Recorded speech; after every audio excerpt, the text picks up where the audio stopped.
Hello hens, how are you diddly doing? How is everybody holding up? I was playing The Sims recently for a video and I had a lot of spare time and I was just clicking about the place and I found out that The Sims 4 has a memory system, which to my memory, I can't ever remember it having, but it does have one. So today we're going to talk about it. I'm literally just using the exact same family. This is actually me as an elder and this is Saturday's video, I think. Anyway, that is absolutely by the by. So I was just playing around and I was like, oh, there's that camera shutter there. Wonder what that does. So I clicked it and I was like, oh, take screenshot, nice. Start, stop video capture, nice. Screenshot capture manager. And I thought, oh, that's all right. Like, you know, kind of Sims 2 vibes. Then it brought me up all of this and I was tittering to myself because there's a lot of cursed stuff in here. For example, this one. And then I was like, oh, a brain. What is that? Make sad memory. Make screenshot of memory. And then that comes up with a sad memory. There's a pair of boobs. Make happy memory. And you can also enter a comment, lol, which I thought was quite intriguing. And then I Googled it to find out like if it's always been in the game or if it's been a recent update. Couldn't find if it had been a recent update, but the Sims wiki has. It's a mixture of the one in the Sims 3 and the photo album in the Sims and the Sims 2. Players can use all of the screenshots they've taken to make memories. Each memory can also have its own emotion. The emotion of the memory depends on what emotion the selected Sim was feeling when the screenshot was taken. So it's possible to have memories of a Sim doing romantic socials that are still playful memories, or Sims interacting with their enemy that are still happy memories. Having Sims reminisce on a memory will give them a moodlet, which gives Sims an emotion the memory is locked into, which is interesting. I do need to scroll down right to the bottom to actually find my Sim, potentially. Where is my Sim? Okay,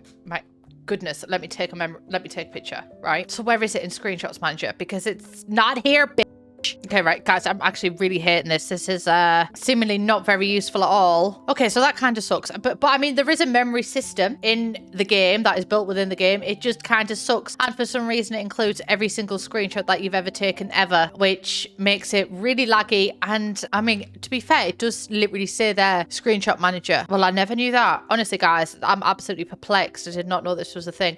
But yeah, it could definitely stand to use some improvement. So I'm going to go back into previous games and show you what it looked like, and then I'm going to propose what I think would work. I'm making a family just to be able to show memories and look at the absolute horror that has been randomized on my screen. You know what? I don't even want to change anything. I just want to go with it. Rochelle, you are truly iconic. You are an international super spy. Super spy. Beautiful. There's actually so much happening. I don't even know what to comment on, right? And I'm going to have to give you a husband just so I can give you a child, but trust that he will be deleted. There's the door, bitch. Right, okay. I'm just going to, oh my God, literally, you were not serving me any purpose right now. I'm going to buy a counter, buy a birthday cake, grow this child up. Rochelle Cagle just picked up Stephanie. Babe, I don't even need you to grow up. Share this memory.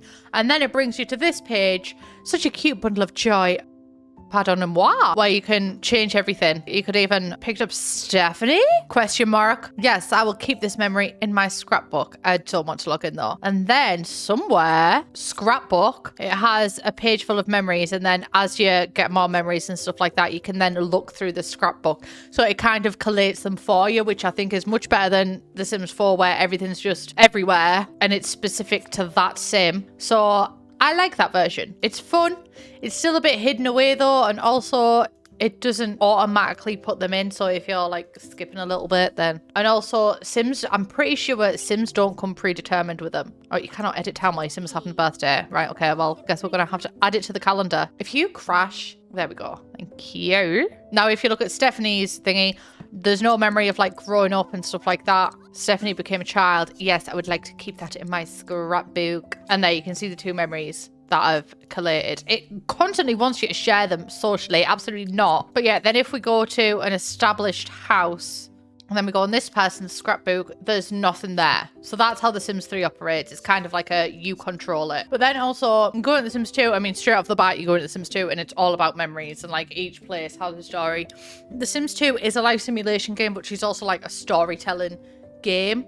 But you're in control of the story. It just gives you the story up to a point and then you literally can decide whatever else happens with it. Straight from here, there's the neighborhood story. And you can edit this as well. So you can use images that you've took in game and like kind of add them to the story. That's not really memories, but it's similar to it. Like it, again, it's that focus on storytelling. But then if we go into an established house, who do we go to? Do we go to the Goths? No, I know where we're going. Sorry, guys. Brief intermission. I say brief, it's taken quite a while. So, you know exactly who I'm... Oh, do I go to Spectre or do I go to Curie? Spectre. She's got a more interesting story. Okay, so memory is straight away a part of simology, so where you've got personality, interests, hobby, enthusiasm, chemistry, and stuff like that. They had a really fleshed out personality section, like your Sims actually had a lot of things about them rather than just the aspirations, stuff like that. But then we had a memory system, and you can expand this, and it catalogs every single thing that's happened to them in their life, but like the big things. So even who potty trained them, when they grew up and how they grew up, when they've met someone, when someone died, when they got engaged, and everything like that. And it's like an automatic thing. And you can really, just by meeting a Sim, and every single Sim does this automatically. So just by meeting someone, you can find out a lot about them, but also look through their own memories. Unfortunately, this doesn't also give you the ability to add your own memories onto this, because you know, you might want to remember like when someone broke the toilet or something like that. But I like how this is automatically catalogued and how it already does its thing. And I know who Olive is as a person just by clicking on her and looking at her memories. And that's without even playing with her. Same with Ophelia as well. Just by the memories, I know that she went steady with Johnny. She had her very first kiss with Johnny, and that she didn't learn to walk or talk from Olive, but that she actually moved in with Olive and then she grew up badly. Gives you a lot of information. That's The Sims 2's way of doing it. It is my favourite way of doing it, but also I do wish that there was a way to add your own. But it is nice to know. I also did not know this about The Sims, and I realised it as I was editing and I was Googling. Memories are usually used as a subject of conversation in addition to interests. Recent memories are likely to be the conversation topic and will eventually weaken to the point of not being a topic anymore. Negative memories can be spread by gossip. Sims who have heard a piece of gossip can pass it on to other Sims as well. This is because Sims accumulate gossip memories which do not appear in the memories panel, but which can be viewed with SimPE. That is just really good. Also, there's different types of memories that can be stored in The Sims 2 as well. There's personal ones. Some of my favourites are snuck out, got caught sneaking out, and also ran away. I had a teen Sim run away one time, and it was absolutely tragic. They never came back home, though. We've also got Simology ones, so things like Bitter Sim or, oh, excuse me, thank you, Yuri, became a plant Sim, and also hazards, everything that can happen to them, relationships. There's so many memories that you can have, and they're all automatic. They automatically get stored. And then in The Sims 3, there's all of these as well. There is so many memories. And then in The Sims 4, it just tends to be emotions, which is kind of a cop-out. Do you know what I mean? I think that emotions were so cool, but I also think that they were one of the worst things to be introduced, because everything just leans on emotions. I need more than that, babe. I don't think that The Sims 1 had a memory system like the other games do, but it had one kind of similar to The Sims 4, which I have said before, funnily enough, that The Sims 4 is a modern version of The Sims 1. You can take a snapshot of anywhere on the screen, and the picture will have The Sims watermark logo on top. Each family has a family album, and you can add your own captions on the bottom, so similar to kind of The Sims 2, but it's not really a memory system. It's more like a family album, but I guess, you know, if you want to associate that with memories, you can. And then also, this was just interesting, the game automatically generated a web page for each household. Even if you didn't intend to publish your albums, this was a great way to look at your story without having to load the actual game. This is the only quality of life feature I missed in The Sims 2. That is so much fun. And The Sims 1 also automatically took photos and captured them for events like death and marriage. However, they were always auto-saved at lowest size and quality.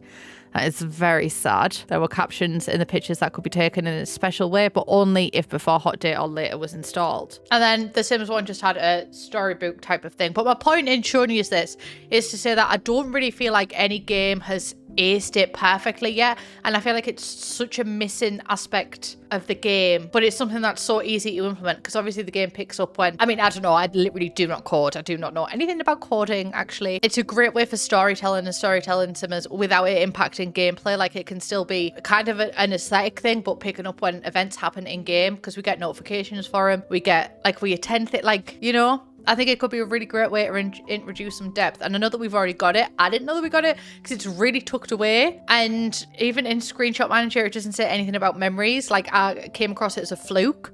So yeah, I would like to see, it would be really cool if it could be updated, or if not updated, I would really like The Sims 5 to kind of master it. My wish for The Sims 5 is that it goes, like, it is a mix of life simulation and story, like just with really rich story. But yeah, let me know what you think, if you're even bothered about memory system, because obviously it's something that not necessarily means a lot to me, but it's something that has really impacted my gameplay and has really made for positive gameplay with like the introduction of a memory system, but some people might not even be that bothered. So let me know what you think if you're not bothered about it at all. Because I know that I was really bothered about it in The Sims 2. I was really bothered about it in The Sims 3, but I tended to do it less in The Sims 3 because manually having to do it when you're really busy with like 3 kid Sims running about, it's a lot to like keep cataloguing these memories, and I did wish that they'd done it automatically. But I do wish that in The Sims 2 you could add your own memories as well and pick your own icon, but you can't. And The Sims 4 is she's a lost she's a wild one. She's a wild one. Yeah, she's a wild one. But cool that it's in there. Did not know. And let me know if you knew. Okay.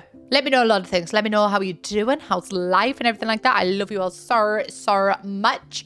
Please subscribe if you haven't already, and I will see you in the next one. Bye, beach.